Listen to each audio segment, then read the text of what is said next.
Alrighty, this is my version of trying to climb Mount Everest. Try to read at least 2 pages of the Bible every day. No days off. Let's get through the whole thing. I can do it. I can do it. Okay. Pages 53 and 54. And God said, I will be with you. And this will be the sign to you that it is I who have sent you. When you have brought the people out of Egypt, you will worship God on this mountain. Moses said to God, Suppose I go to the Israelites and say to them, The God of your fathers has sent me to you. And they ask me, What is his name? Then what shall I tell them? God said to Moses, I am who I am. This is what you are to say to the Israelites. I am has sent you. God also said to Moses, Say to the Israelites, The Lord, the God of your fathers, the God of Abraham, the God of Isaac, and the God of Jacob, has sent me to you. This is my name forever, the name you shall call me from generation to generation. Go, assemble the elders of Israel, and say to them, The Lord, the God of your fathers, the God of Abraham, Isaac, and Jacob, appeared to me and said, I have watched over you and seen what has been done to you in Egypt. I have promised to bring you up out of your misery in Egypt into the land of the Canaanites, Hittites, Amorites, Perizzites, Hivites, and Jebusites, a land flowing with milk and honey. The elders of Israel will listen to you. Then you and the elders are to go to the king of Egypt and say to him, The Lord, the God of the Hebrews, has met with us. Let us take a 3-day journey into the wilderness to offer sacrifices to the Lord our God. But I know that the king of Egypt will not let you go unless a mighty hand compels him. So I will stretch out my hand and strike the Egyptians with all the wonders that I will perform among them. After that, he will let you go. I will make the Egyptians favorably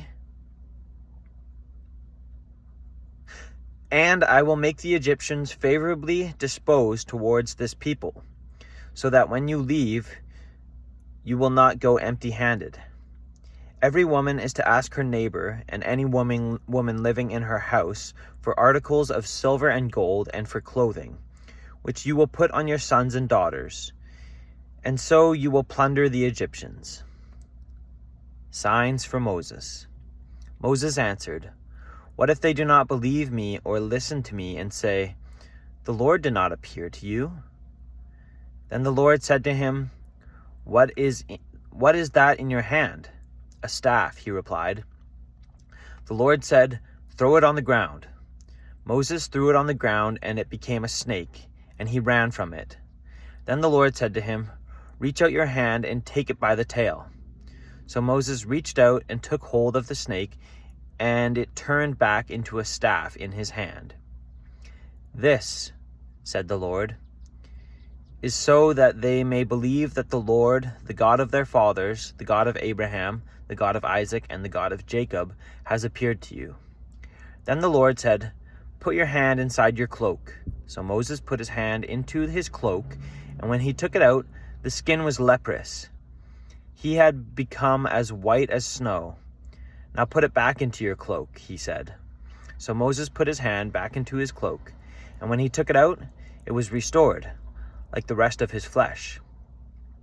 Then the Lord said, If they do not believe you or pay attention to the first sign, they may believe the second. But if they do not believe these 2 signs or listen to you, take some water from the Nile and pour it on dry ground. The water you take from the river will become blood on the ground. Moses said to the Lord, Pardon your servant, Lord. I have never been eloquent, neither in the past nor since you have spoken to your servant. I am slow of speech and tongue. The Lord said to him, Who gave human beings their mouths? Who makes them deaf or mute? Who gives them sight or makes them blind? Is it not I, the Lord? Now go, I will help you speak and will teach you what to say. But Moses said, "Pardon your servant, Lord. Please send someone else." Then the Lord's anger burned against Moses, and he said, "What about your brother, Aaron the Levite? I know he can speak well. He is already on his way to meet you, and his heart will be glad when he sees you. You shall speak to him and put words in his mouth. I will help both of you speak and will teach you what to do. He will speak to the people for you, and it will be as if he were your mouth and as if you were God to him. But take the staff in your hand so you can perform the signs with it." Moses returns to Egypt. Then Moses went back to Jethro, his father-in-law, and said to him, "Let me return to my own people in Egypt to see if any of them are still alive." Jethro said, "Go, and I wish you well." Now the Lord had said to Moses in Midian, "Go back to Egypt, for all those who wanted to kill you are dead." So Moses took his wife and sons, put them on a donkey, and started back to Egypt. And he took the staff of God in his hand. The Lord said to Moses, "When you return to Egypt, see that you perform before Pharaoh all the wonders I have given you the power to do. But I will harden his heart so that he will not let the people go. Then say to Pharaoh, 'That is what the Lord says. Israel is my firstborn son, and I told you, let my son go, so he may worship me. But you refuse to let him go, so I will kill your firstborn son.'" At a lodging place on the way, the Lord met Moses and was about to kill him. But Zipporah took a flint knife, cut off her son's foreskin, and touched Moses' feet with it. "Surely you are a bridegroom of blood to me," she said. So the Lord let him alone. At that time, she said, "bridegroom of blood," referring to circumcision. The Lord said to Aaron, "Go into the wilderness to meet Moses." So he met Moses at the mountain of God and kissed him. Then Moses told Aaron everything the Lord had sent him to say, and also about all the signs he had commanded him to perform. Moses and Aaron brought together all the elders of the Israelites, and Aaron told them everything the Lord had said to Moses. He also performed the signs before the people, and they believed. And when they heard that the Lord was concerned about them and had seen their misery, they bowed down and worshipped. Bricks without straw. Afterward, Moses and Aaron went to Pharaoh and said, "This is what the Lord, the God of Israel, says. Let my people go, so that they may hold a festival to me in the wilderness." Pharaoh said, "Who is the Lord, that I should obey him and let Israel go? I do not know the Lord, and I will not let Israel go." Then they said, "The God of the Hebrews has met us. Now let us take a 3-day journey into the wilderness to offer sacrifices to the Lord our God, or he may strike us with plagues or with the sword." But the king of Egypt said, "Moses and Aaron, why are you taking the people away from their labor? Get back to your work." Then Pharaoh said, "Look, the people of the land are now numerous, and you are stopping them from working." That same day, Pharaoh gave this order to the slave drivers and overseers in charge of the people.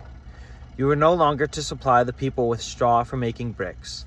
Let them go and gather their own straw, but require them to make the same number of bricks as before. Don't reduce the quota. They are lazy. That is why they are crying out, 'Let us go and sacrifice to our God.' That is why they are crying out, 'Let us go and sacrifice to our God.' Make the work harder for them so that they keep working and pay no attention to the lies." Then the slave drivers and the overseers went out and said to the people, "This is what Pharaoh says. I will not give you any more straw. Go and get your own straw wherever you can find it, but your milk will not be reduced at all." So the people scattered all over Egypt to gather stubble to use for straw. The slave drivers kept pressing them, saying, "Complete the work required for you each day, just as when you had straw." And Pharaoh's slave drivers beat the Israelites overseers they had appointed, demanding, "Why haven't you met your quota of bricks yesterday or today, as before?" Then the Israelite overseers went and appealed to Pharaoh. Why have you treated your servants this way? Your servants are given no straw, yet we are told make cliffhanger. I read exactly 2 pages. I don't even remember what pages those were. I think they were 53 and 54.